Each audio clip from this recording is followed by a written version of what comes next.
There you are. Hello. Hi, thank you for Hey, having me good to here. see you.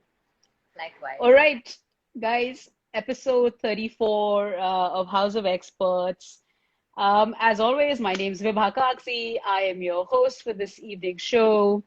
And today we have a very special guest with us, Gunjan Arya, who has uh, built her metal through the media and entertainment space, the advertising space, is now the CEO of India's largest media and entertainment company, doing so many things.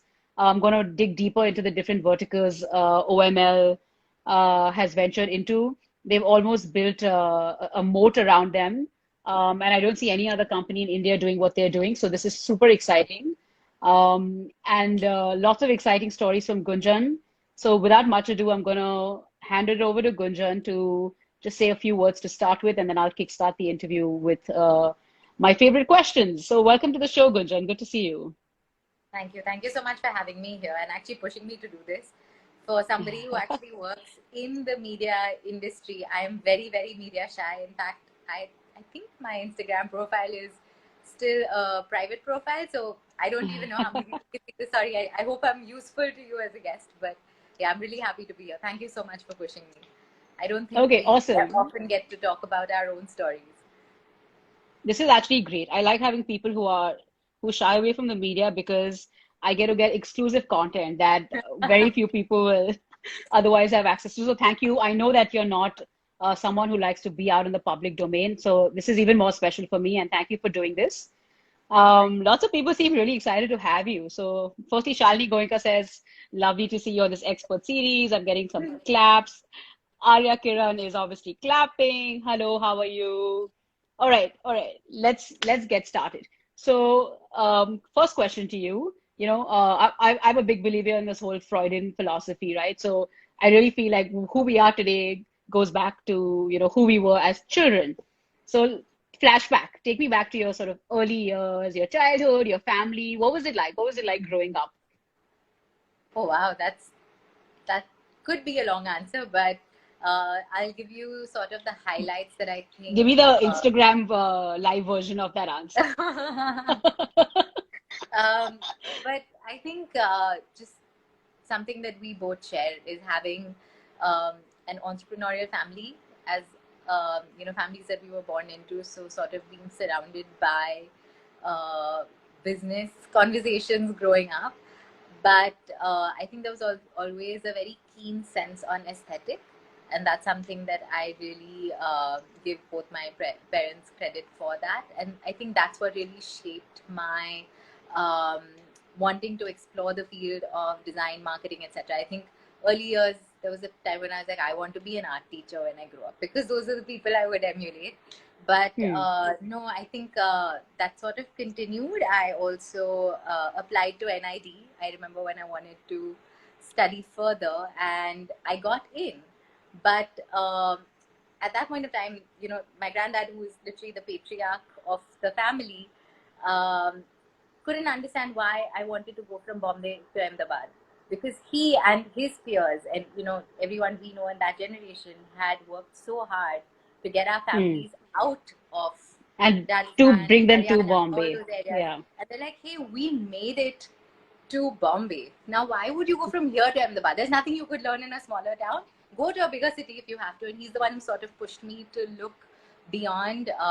My parents were super supportive, and that's how I made it to Boston and did Emerson for like about 3 years, worked there, did something at Okay. So Harvard as well after early that. early But influences were sort of entrepreneurial. They sort of pushed that whole business side of you, you're saying. yeah, yeah, Okay. yeah. What happened next? So you went to Cathedral, Yes. and any influences from Cathedral that sort of led you to sort of go abroad to study? What was your time at Cathedral like? I really enjoyed my time there. I think it's very different from what people know of the school. It was a really, really interesting mix. We had folks that were scions of business families that were students along with us, as well as folks that were, students that were children to parents who were working in the school. And that's Right. really the group that we sort of graduated with. And yes, you're right that Cathedral sort of had a bit of the the influence in terms of looking outside the country. But like I mentioned, my first choice honestly was NID. And also, like, after the 10th, I started working after the 10th. um, I chose Sydenham for 11th and 12th because they had no attendance. I can say this out loud Oh, because 11th, of course, yeah, I anyone went there right too now. for the 11th and 12th, and it actually Yeah, worked really well because you get time to take absolutely. the SATs and do all these extracurriculars. There you So go. it's actually a great place to be. Absolutely. And I think that kind of helped getting a headway into the advertising industry fairly early on. So yeah, I started working by the age of 16, and I feel like I've been doing it forever now. Wow. Okay. So what made you start working that early, right? Why did you study at 16, especially coming from an entrepreneurial family? What happened? Um, wow, that's a really. I don't think I've ever said this out loud to people, but I know my parents have had to deal with uh, their fair share of tantrums that I was throwing. But I had this idea or this ideal notion that by the time I'm 18, I want to be able to own my own house. ऐसा कुछ हुआ नहीं, because you don't make that much money, and definitely not in advertising. Right. Um, but I think the idea of wanting independence and the idea of being able to sort of be able to decide for yourself what you want and how to get it, I think it was very clear that I wanted to start working early enough to be able to do that soon. Okay. So And that's the very, very early drive towards sort of financial independence. yes, yes, I think that's something that has been very precious to me since the beginning. Okay. Okay. All right. So you've now said it on a public platform, and next time Yeah. you say it only much louder next time around. Okay. So what happens then? So you ended up at Boston, Emerson College. How was that experience, and what happened? Why did you not go to NID, and why did you end up going to Boston? So NID, of course, because there was this insistence on, hey, go to a bigger place, go to a better place. You could learn more from just being in a bigger town than you would learn from being in a smaller town. And I think that was very deeply rooted within how the family thinks. But I think when I ended up at Emerson, it was just, I'm so grateful that I got into a college like that where things were super, super fluid. I pretty much went in saying, hey, I don't know what major I want to do. They had a design your own major program. So as long as you got accepted into the school, you could go there and submit a thesis on what you wanted to study. And even if the class or the program that you design for yourself includes classes at other universities across Boston, you could actually take that. And that's one of the Okay. things that really attracted me towards that program, to say, oh wow, here is a college that gets that I'm too young to be able to decide what I want to study right now. I'm only 18. Hmm. And if you're willing to be flexible, I think I could do this. But of course, having spent time at the college with the professors, etc., I just wanted to study more in the same college, and I ended up doing a double major in new media as well as marketing communications. And that's something that I was really, really grateful for, because a Oh lot of wow. other colleges force you to pick a major. And I think we're too young at the age of 18 to be able to decide a major. Okay. So you So I was liked able to the sort study of broad buckets as opposed to a very narrow bucket. So within marketing communications, you break it up into, like, media relations or advertising or PR or any of those things, and then you have to further narrow it down. That's something I didn't have to choose or force myself to choose at 18, at and I such was an able to early actually age. study both. Yeah, yeah. So that was Okay, great. so you like the flexibility, you sort of like the fact that you could, you're still designing, or you were designing your own major. Okay. It's very interesting that you've studied this. So you actually had a theoretical base in marketing, communications, media, etc. So what, the stuff you learned at school, how did it sort of inspire you and sort of the journey thereafter? I mean, being CEO of, one of India's largest organization that actually incorporates everything you studied in your undergraduate in some capacity. Did you see any roots of this at college? And how did that sort of education you feel, if at all, propel you towards your current sort of career? Are there any dots there to join? There definitely are. I think a lot of what I did in college today is super, super useful. But more than anything else, just getting a liberal arts degree when you're young gives you a perspective. with which you can view trends and experiences around you. And I think that's Hmm. the value of a liberal arts degree. It allows you to contextualize things that are happening around you. It allows you to see things within as they may have happened or unfolded around the world. And that is really precious. I think a lot of this even goes um, in for even folks that are studying pure tech, right? To be able to have a degree that is balanced with liberal arts also allows you to place into context what you're then building, even Sure. on the software side or any of that. Okay. All right. So you enjoyed your liberal arts space. You get this degree from Emerson. Then what happens next? What's the story? I started working in an ad agency in Boston, and I was Okay. doing evening classes at Harvard Business School. Um, Oh, okay. and I think I was doing okay in my career then. The advertising agency actually said, "Hey, we're processing your H-1B. Congratulations, it's been a year." I called my parents to tell them, "Hey, guess what? This is what my boss just told me." Their response to that was not, "Oh, congratulations." Their response to that was, "Koi baat nahi," which is, Uh, "Don't worry about it. You're anyways coming home." Literally, my brother was on the next flight to come pick me up. oh, really? Because that was I think that was the framework and the perspective that we were all operating under, that you will go there to study and you will come back to India. I think for them, in any case, sort of like letting their little girl sort of, Sat Samundar Par doing her own thing was scary enough. I think I was also one of the first few women from our family to go Family to abroad to like, study. yeah, Actually, I don't have I'm not sure about this, but I think it was early on enough. It wasn't yeah. as well accepted. So I think that's what happened. And yeah, then I came back and I looked for another job. I was obviously very, very disappointed to work in any of the Indian companies. Um, I came back to actually So start working with. why were you doing classes at the business school if you had a base in sort of liberal arts and media and art, advertising and design? Why did you couple it with a business education? Where are the, join the dots for us there? That's again the family. I think at one point of time, my dad was very clear that you could have gone abroad to study, you could have studied anything at all, but till the time you have a degree in business, you haven't completed your education. And I Hmm. think that's very much driven by how the family is used to thinking of what you're supposed to get out of an education.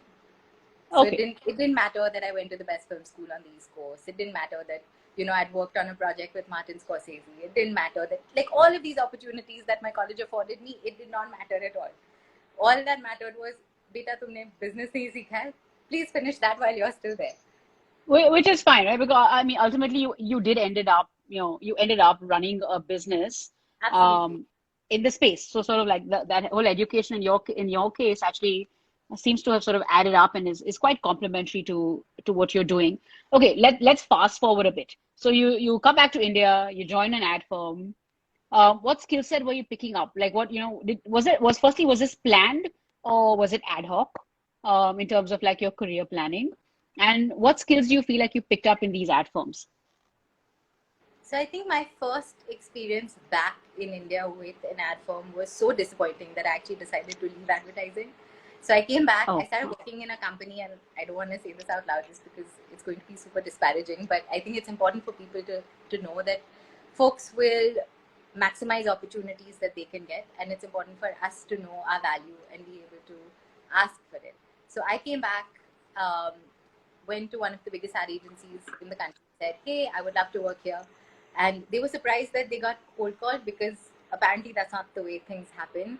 But that was my training from um, from the my US, of time in the course. US. Yeah. And I got a chance to interview there. I was working on a desk with two other women. um, I I was first in the door, last out of the door every single day. I had crazy hours as an advertising executive. Um, I was handling about 3 accounts for them at that point of time, and um, towards the end of about 6 months, I realized that I was getting paid half of the other two women sitting on the same desk as me. And not to compare myself, because there are no like for likes, but Sure. just to say that, somebody with experience, somebody with a better degree, somebody with all of those things that we take for granted wasn't the way it played out. Of course, me Sure. being the annoying millennial that we all think of nowadays, I walked into the CEO's office saying, I want a job in brand planning, and if you don't give me that, I'm out of here. He obviously said, okay, leave, because he didn't care about one of 400 people that said, boss, if you don't give me the job I want, I'm heading out. And he's like, yeah, okay, you're not that precious to me, please carry on. So I left. I tried to work with my father for a bit in the steel business. That didn't really work Okay. out because it's super, super patriarchal and they won't take anyone seriously except for the oldest male member of the family. Um, and I don't think I was cut out for it. I don't think I did a good job at it either. And then I got a call from somebody who actually knew the same advertising agency CEO, um, and called them and said, hey, is there someone you know that could look at brand consulting seriously? And this is the first brand consulting company in the country that was being set up by 5 Maharathis from the ad agency world Wow. that came together to set up India's first brand consulting firm. And they were actually calling all their older colleagues saying, hey, is there anyone you would know? And the same CEO said, hey, you can jet, was the one who called me and said, listen, I don't think we were ever really cut out for you, but maybe this place is more These guys your are. thing. And Sure. that's where I really picked up everything I know about brand consulting. Um, those guys were my mentors. I learned everything about um, the way advertising, marketing, branding needs to work for businesses from them. So this is Kiran Huh. Khalap and Anand Halve who founded Chlorophyll. Okay. So, Massive thanks to them. okay. So since you sort of broached the topic of like, like everything you learned about brand management and all you were learned here, share with us. Share with us like, maybe three learnings. Like what are sort of the key if you were going to teach me brand management, what are three sort of lessons that you would sort of be like, look, if you don't remember anything else, take these three things away about how to manage brands. What would they be? I don't think there are three different things, but I think this anecdote or maybe this way of thinking about it might help. If you go to, say, for example, um, an advertising agency today and say, hey, I am a mall and I don't get footfall, um, how can you help me change that problem? The advertising agency will respond with what helps them make the most amount of money, which is probably an ad film, because that's where Sure. margins are high. And they'd say, hey, we will create this beautiful ad film for you. It will talk about the joys of spending time inside this mall. And we will run so much media on it. And that's how you're going to get footfall. If you took the same problem to a PR agency, they're saying, oh, because nobody's talking about you, so let me get you some Sure. press. And that's how you're going to get footfall. If you went to a digital marketing agency, they'd be like, oh, that's because your SEO, SEM sucks. No one can search for you, no one can find you. So you Sure. need this, right? Sure. But a brand consultant is probably going to come in and say, this is what your mall is set up as. Maybe all you need to do is change the way your facade is structured. So you need, because your own building is your biggest billboard, you need more people to be able to see what's inside, and maybe you need to change up the mix. So put the food court on the ground floor. That's where people come in. Put the more expensive shops on the first floor, because that's what cues aspiration, and you want to be seen as that Sure. space that can command that kind of real estate rents. And then put maybe a cinema hall on the topmost floor, and that's how you're going to get footfall, and everybody's going to have enough shoppers stopping by. So a brand manager works more at the product level itself, and I think Mm. a lot of this also comes from always seeing um, businesses as what are the values that they can derive for all their stakeholders. I think that goes a long way in running a business, um, knowing what people want from you and knowing what you can represent as value to others. Okay. So what I'm understanding is as a brand consultant, you'd give them sort of very sort of pragmatic, concrete advice on what should the business look like, as opposed to like the externalities and surrounding the business. Okay, let's move on from that phase of your life. Let's fast forward to OML because that's where you're currently at. And tell us the journey here. How long have you been with the firm? and what has it taken for you to rise from where you started to being CEO of this organization? What's that journey look like? So I actually started with OML about 6 years ago. I was still running design of information then, the brand consulting firm that I'd started and run for about 7 years. And at some point of time, I got really bored doing that. I honestly wanted to find a way to continue to use those skill sets, but stop selling more plastic shit to the world. Um, and that's why really close friends who had started this company and I got talking, and um, the idea here was if I can use those skills to help artists find a bigger voice and create a platform for them, then that would be a better use of my skills, and that's really what made me make the switch over. So it was So me and about it's stemmed from your desire to sort of help artists. Is that what you're saying? Was that the impetus? Absolutely. I think using the skills around brand, advertising, marketing, etc., to say, hey, can that be applied to uh, the culture space? That's where that really came from. And yeah, so that was me and about 14 of us from design of information that moved over to OML at the notice of about a month.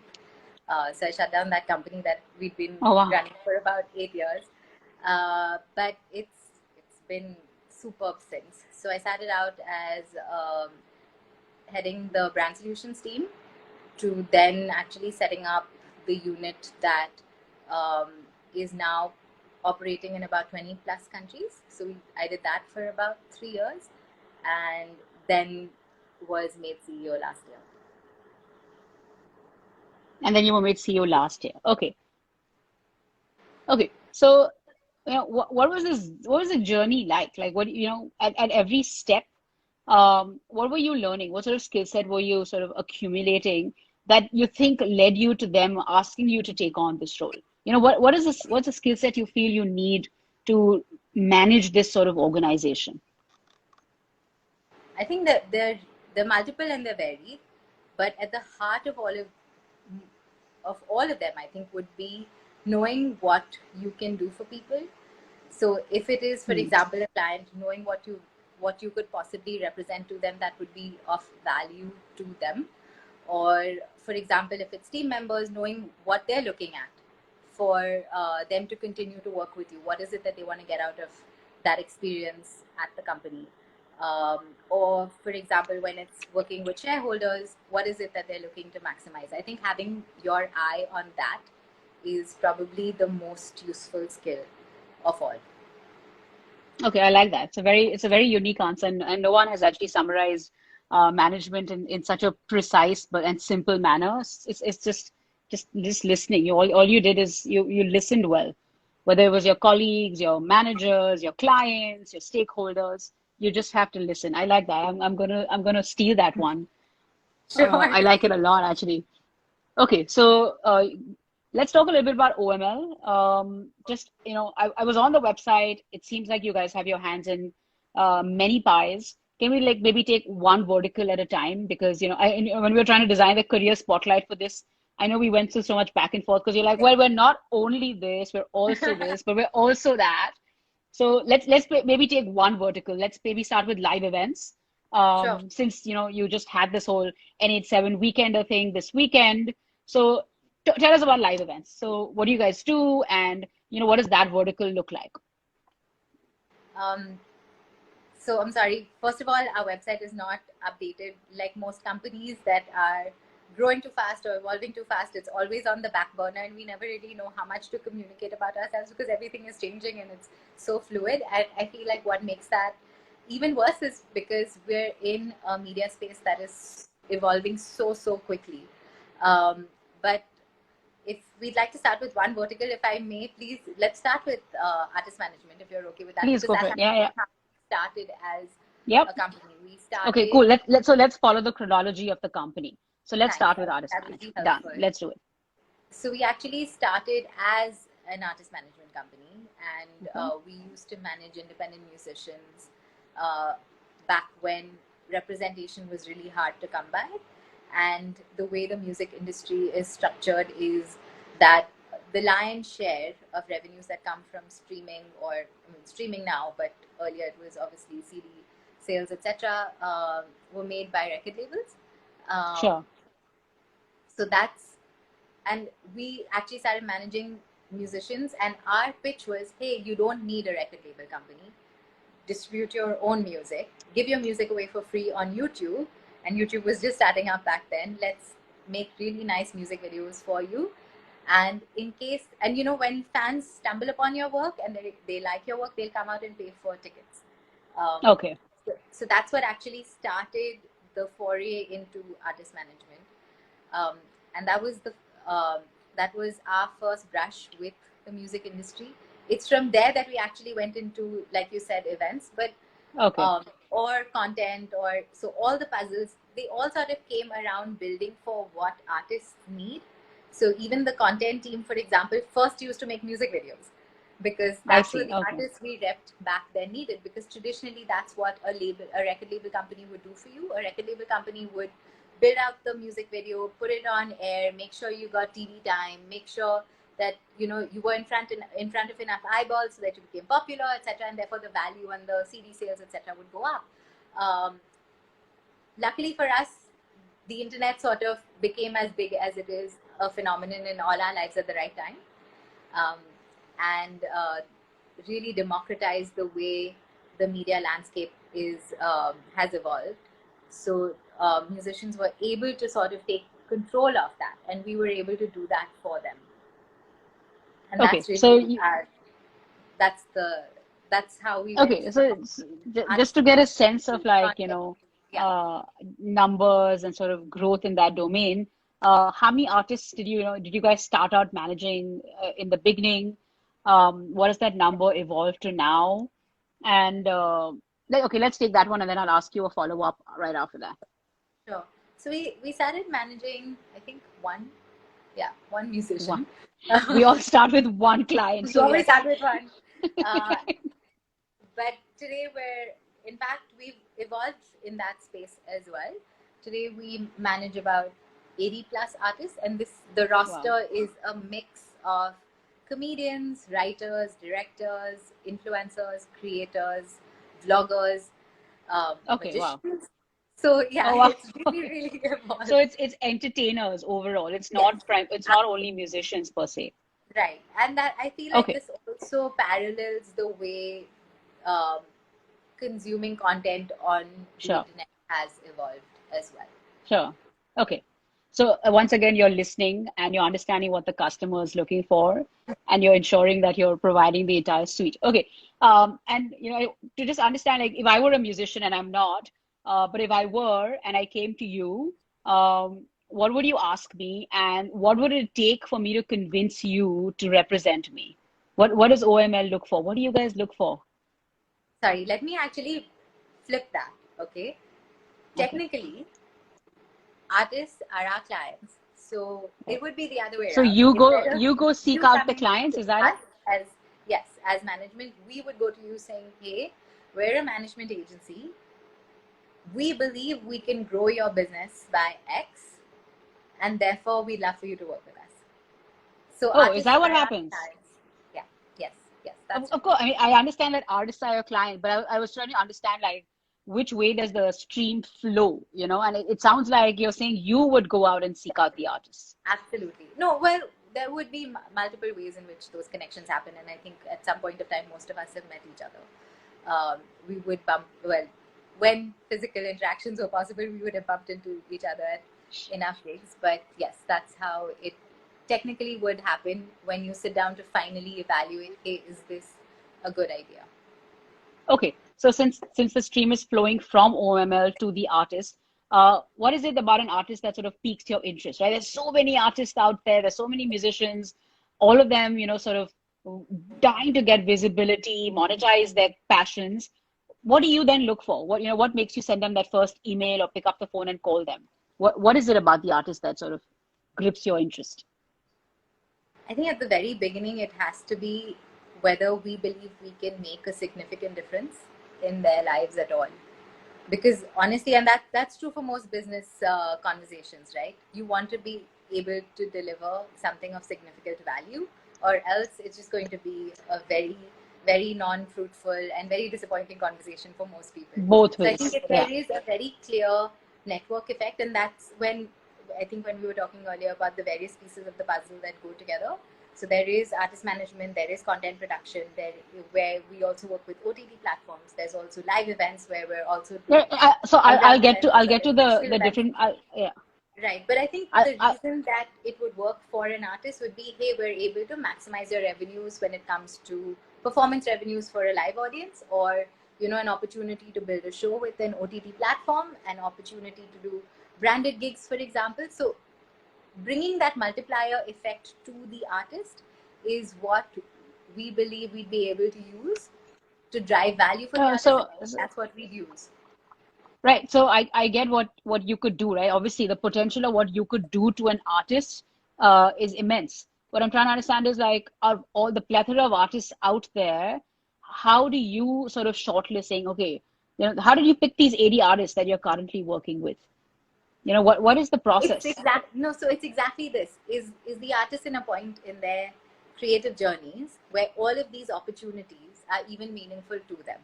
And if I we're see. able to maximize our network to bring those opportunities to them and make that happen, that's what would make us go after that conversation. Okay, so you know what you have to offer, and you're trying to see if this artist is going to sort of be able to, catapult their career using the sort of resources that you have to offer. Okay, cool. All right, that makes sense. I'm going to quickly read out a comment here by Shalini Goenka saying, listeners are always gainers, and I am definitely learning a lot from listening to you, Gunjan. Love the deep insights which you have simplified so beautifully. Absolutely concur, Shalini. The answers are so simple, and I love how you're sort of completely shattering all my business school jargon and saying, look, it's not so complicated. Like, I just had to listen. So I'm loving all the answers. Completely contradictory to the way I operate, and quite contrary to the way other people on the show have responded to similar questions. So this is very intriguing. Okay, let's move on to another vertical. So we've sort of touched upon artist management. So that came first. Then what happened? What came next? Content production actually came next, which Okay. was, like I was telling you earlier, which is, hey, getting the artist visibility, which back then meant music videos. Slowly it evolved to building sketches for YouTube, because that's when we started working with comedians. And from there, it went to doing shows for TV channels as well as OTT platforms. So that's been the evolution on the content side.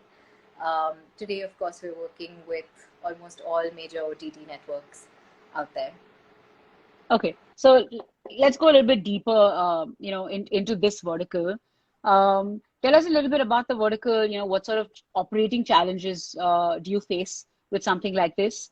And where do you find the balance between sort of the creative side, which your team sort of brings to the table, and the creative side that the artist sort of brings to the table, right? And is there ever a sort of conflict between what the artist wants to project, but what you think as the manager they should be projecting? Where is that balance in this equation? Or is it very easy and compatible, and everyone says, hey, I'm just going to listen to you, which I imagine not. So sort of demystify that piece for us. How does this actually pan out? So you feigned trying to be an outsider, but that's a very insider question. It feels like you've been given a lot of insight to be able to phrase that question. No, but listen, the tussle is obviously going to happen.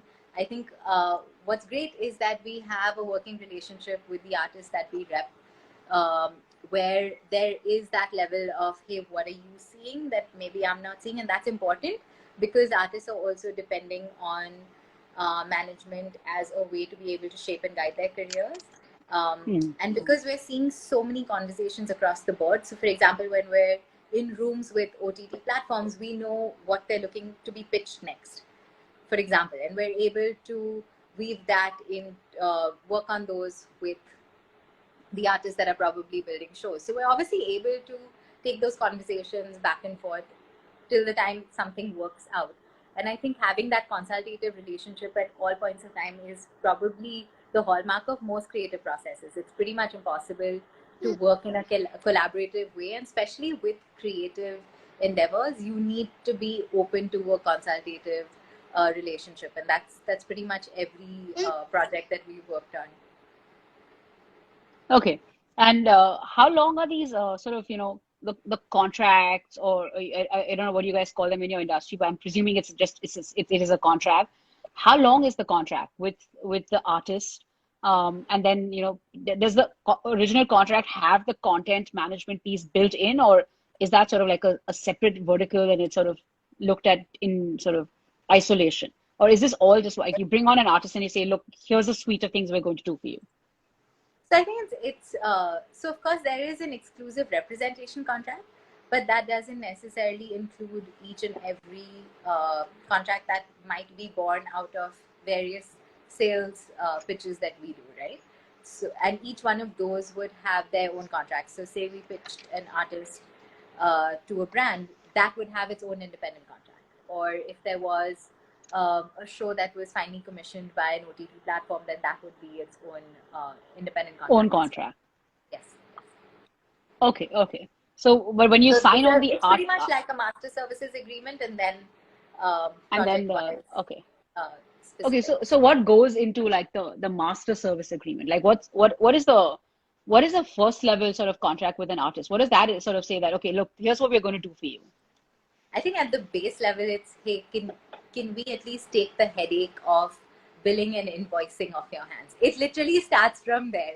If you're going to do a gig, if you need someone to answer the phone for you, we'll start there. Then we'll make sure we follow up on your invoices. We'll make sure we take care of the billing. I think all the grunt work, just so that they can purely focus on the creative aspects The of being an creative aspect. artist and not the the government aspects of being an entrepreneur. And each artist Sure. is an entrepreneur at the end of the day. So I think we're sort of managing those aspects of compliance, etc. And that's literally at the most basic level. Then of course the next level is, okay, what are you doing with your creative career? What else are you looking to get out of being a comedian, or being an author, or being a director? What are the kind of shows you want to produce? What are the kind of shows you want to write or direct? Can we get you into rooms with people that would be interested in hearing this? So I think that's when you start layering on everything else that would make that relationship meaningful, both for the artist as well for us. Okay. Just firstly, what I find very interesting is that the fact that you shifted the paradigm and said it's us looking for these artists, because having so many artist friends, they're constantly just like, am I ever going to have somebody sort of manage me, take over this burden of my accounting and finance, which most of them don't want to deal with, and of course they're all looking to be represented. So this is actually is very interesting to me that you said that you're using the word we pitch when we pitch to the artist. So it's sort of shifting the paradigm in my head, saying it's actually the management companies going after the artist, which is very interesting. And actually, it's kind of the way it should be in the sort of social hierarchy of how things are. Who else is pitching? What is the competitive landscape? Like, if you're pitching to an artist, clearly someone else is also going after them. So who's going after them? Who else is going after them? Sorry, I feel like I'm going to break your script again, but I think this is what really sets OML apart. And I know you mentioned that earlier as well, in terms of building a moat from other management agencies. So there are pure management agencies that exist. Sure.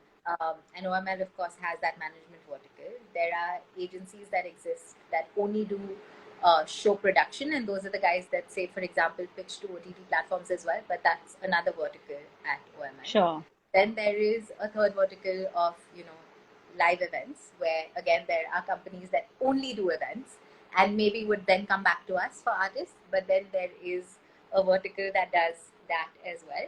And then there is a fourth vertical of brand solutions, where then we end up competing with the likes of advertising agencies or media agencies. Wow.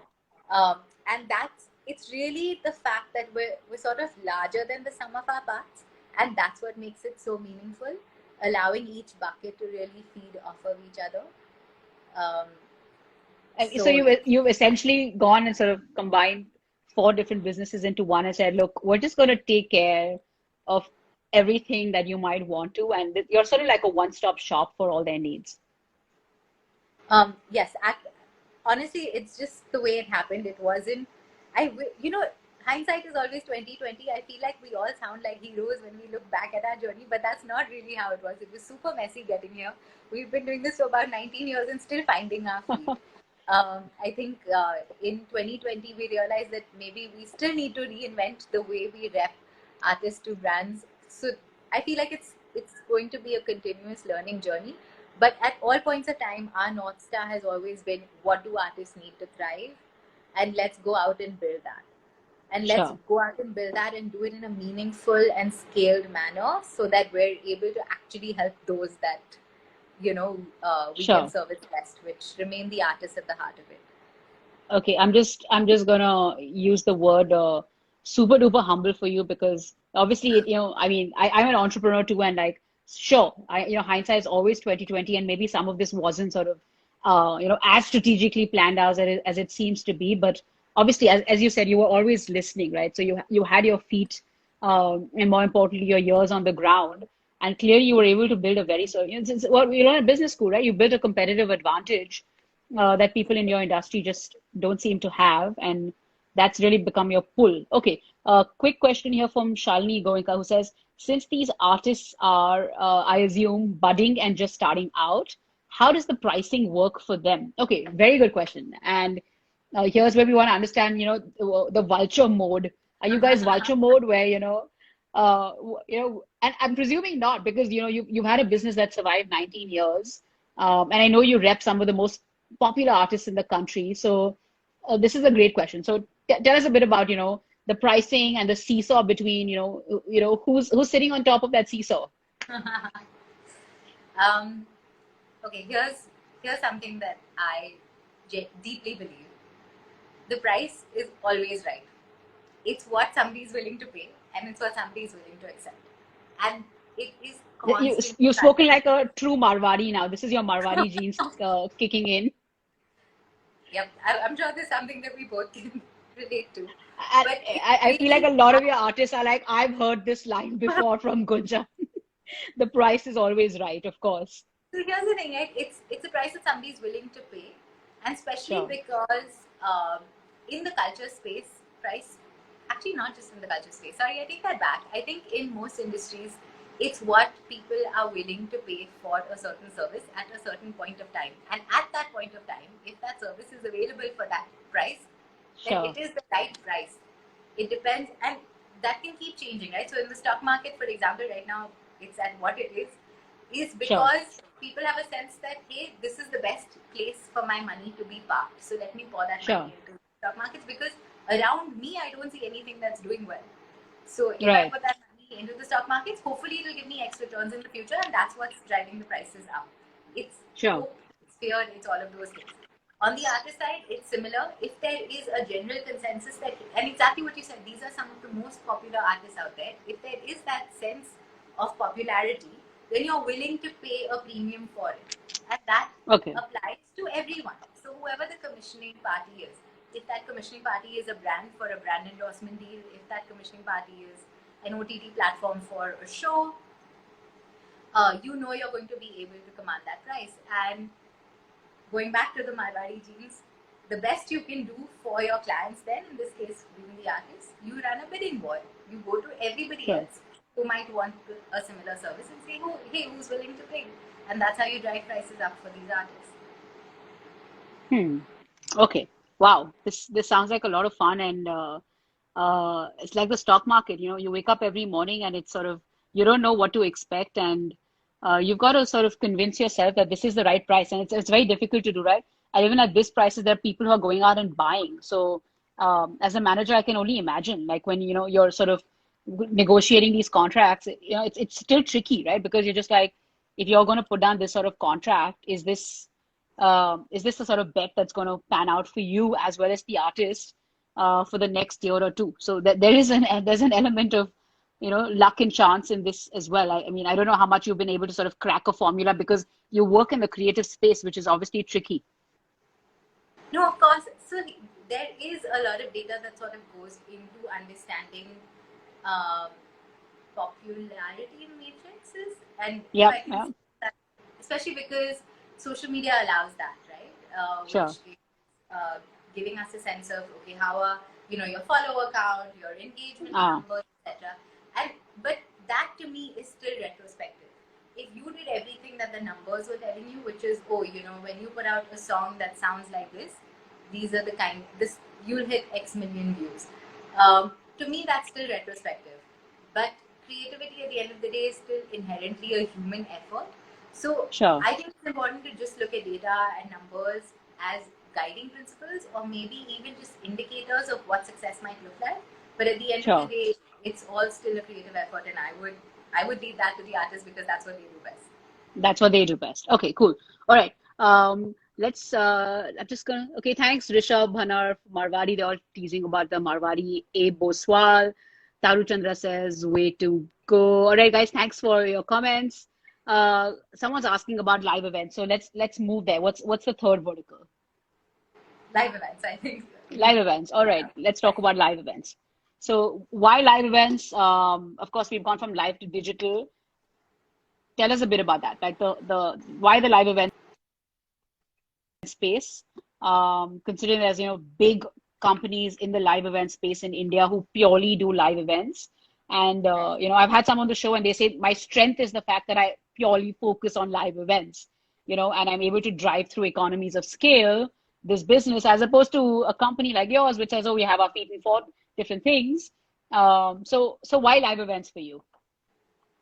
So live events because artists first. We literally Sure, started N87 Weekender as um, a music festival for independent musicians to find a bigger platform, and that's literally like I was saying earlier. Literally every vertical that we've built at OML has been to service that core community of artists better.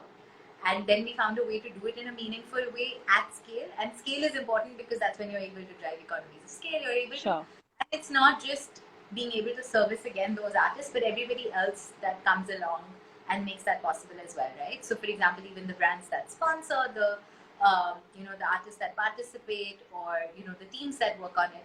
Unless and until you do it in a meaningful way, it becomes um, not as optimized an experience, or it's not as uh, fulfilling um, as a business initiative itself. So I think it's important to do what you do at scale to be able to just derive maximum value.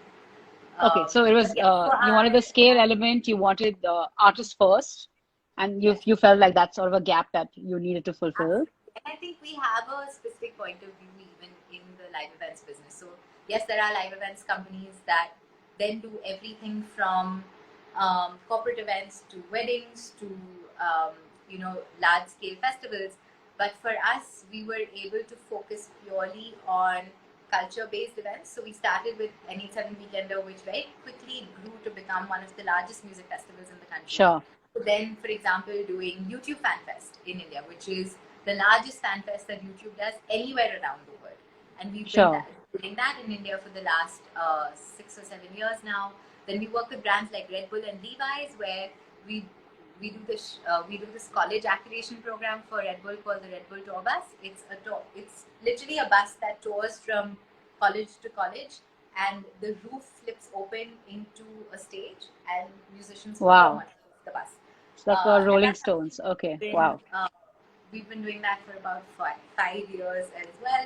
So again, doing these things at scale, doing them in a meaningful way, and making it work for the brands that are obviously being able to use these as culture marketing vehicles Sure. that work for them. Okay.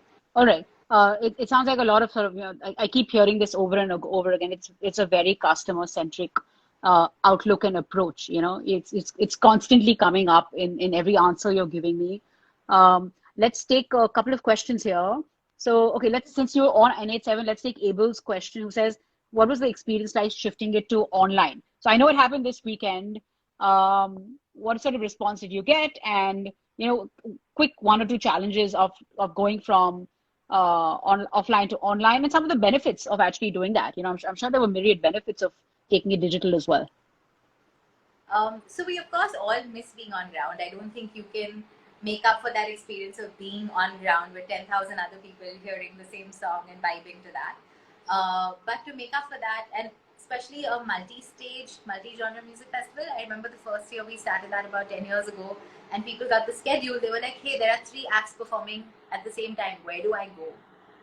The response to that was, go wherever you wish and leave in the middle of the performance. Go to the next stage because you will discover something new.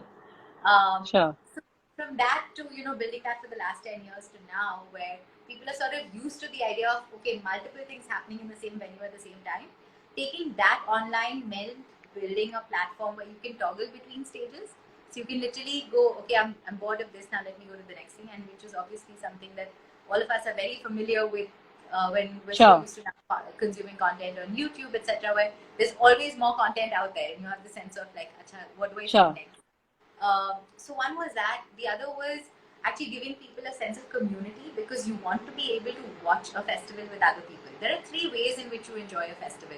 You go there for the programming, and that we made sure we worked with artists very closely to build entirely uniquely curated sets for the fans of this festival. The second way Which you were enjoy exclusively only visible at that festival, at right? this So past that weekend, they were content is not going to be leaked out in any capacity. absolutely, absolutely. So that's one, right, which is just what you're going to The watch, pure content. Yeah. the pure content of it. The second is the people you go with to enjoy the festival, and that's where we Sure. actually built a global chat, so you can talk to other people on the platform. You can leave messages. Other people are leaving messages. So you get a sense of community that, oh, there is somebody else Sure. doing this. We Sure. also built a spotlight feature, which is you can send in a 15-second video clip of you enjoying the festival at home. And it was just nice to see other people doing that, because Ah, crowd watching is a big part of going to an on-ground event. You just want to see sure. who else came, right? So that was there. And then there was a private party feature as well, where you can get into a small room with just your And friends watch and with your family friends. and Nice. watch, and you can see them as well. So it's Okay. like a Zoom call integrated into the festival Okay. watching So experience. clearly a lot of work went into sort of replicating the offline experience and in many ways enhancing it. Okay. In the interest of time, and I'm seeing a couple of questions here, I'm going to take this question from Vamsi Dasetti, who says, how do you preserve the startup culture within your organization while scaling up? While preserving the creativity and innovation focus? Okay, thanks, Vamsi, for that question. A very pertinent one. So, you got the question, right? Like the whole Yeah. scale versus creativity and innovation, and where, how you're balancing that. So honestly, we don't have a choice.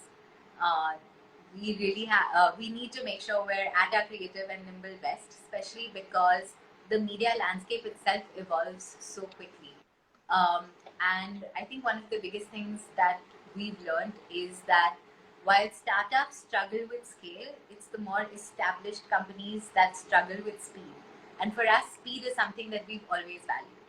um, it's what's allowed us, for example, to flip so quickly to an online platform in this year, where we were able to build this along with our partners at Insider, in terms of building out this online platform. And now we're actually hoping to do this for audiences globally. So it's really about making sure we're constantly nimble, making sure that our teams have what they need to be able to deliver, and also really looking out for how they're growing as well. It really just comes back to learning from them and saying, hey, what do you need? What are you seeing that's cool? What are you seeing that's applicable and changing in the media and culture space? We're going to learn from you. Okay, you got those years on the ground as always. I'm gonna just read out a compliment from Hira, who says, Gunjan, you're very hardworking and very disciplined. That's why you've got so much success in life. Keep it going. Okay. I think I honestly, this is what I'm hearing. I think this is just, the tip of the iceberg. Just having followed and, personally firsthand seen your journey over the last literally 30 years more and more. It's quite commendable actually where you've gone and, what you've managed to build of yourself, and all the organizations that have been fortunate to have you. Quick last couple of minutes and, oh, Nikhila Palat says, my inspiration, how sweet. Okay. Uh, quick last words, Gunjan.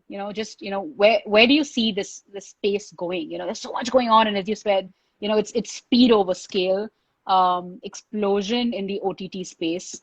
What's it looking like if you're going to be a clairvoyant for us and say, okay, next 5 years when this ball is sort of shining, what do you think is going to happen? So no crystal ball here, but I think something that's very clear and sort of has happened already, and I feel like COVID has just sort of accelerated that, is that all of us now are curating what we want to see when we want to see it. And I think all of us are becoming super choosy and super picky about what we want to do with our time and how we want to spend it and who we want to spend it with. We're all sort of catering to audiences of one. So, for example, even when you and I are speaking, the folks that have tuned into this conversation have chosen to listen to this conversation. That's Sure, very different from the way the media landscape was even 5 years ago. And I feel like sure. this trend is something that's going to only continue. So it's really important to make sure, again, I hate to harp on that, but knowing who those audiences are, because you're at the end of the day, you might be doing it at scale, but each and every single audience member has to choose to want to hear or see what you've put together. Okay. Okay. On that note, I'm going to have to end the show because we're running out of time. But this has been absolutely fabulous. And I've learned so much from you actually because you've been able to synthesize, your life, your career, given us a peek into this industry. You've said everything sort of in a much simplified manner. You've kept it so candid. So you've said what I've heard before, but you've said it only much louder. And thank you for doing that. And I'm going to let you go. And thank you all for listening. As Gunjan rightly said, all of us have so many options. I know I have a list of like shows to watch, and I know Gunjan, you have so many things on your plate, but you were generous enough to share your time. And thank you for the audience to listen. Tarki, Banika Gupta, Mr. Abhinav Verma, Shalini, thank you for your questions. Of course, Hey guys. Kiran Arya, Dipna, 25 Panky, Nikila, Vamsi, Abel.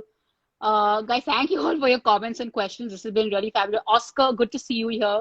It's been a long time since I haven't met you. Sharon Singh, I mean, I can't read all the names. There's so many people, but everyone listening, thank you for listening. And it's been great having you all. Thank you Thank for you, having Kiran me. Arya. Thank you Great for session, of forcing me course. to do this. I'm going to force you to do many more things coming up in 2021. So beware. This was just the beginning. But thank you so much, Gunjan. Really appreciate it. And I'll let you leave. Thank you so much.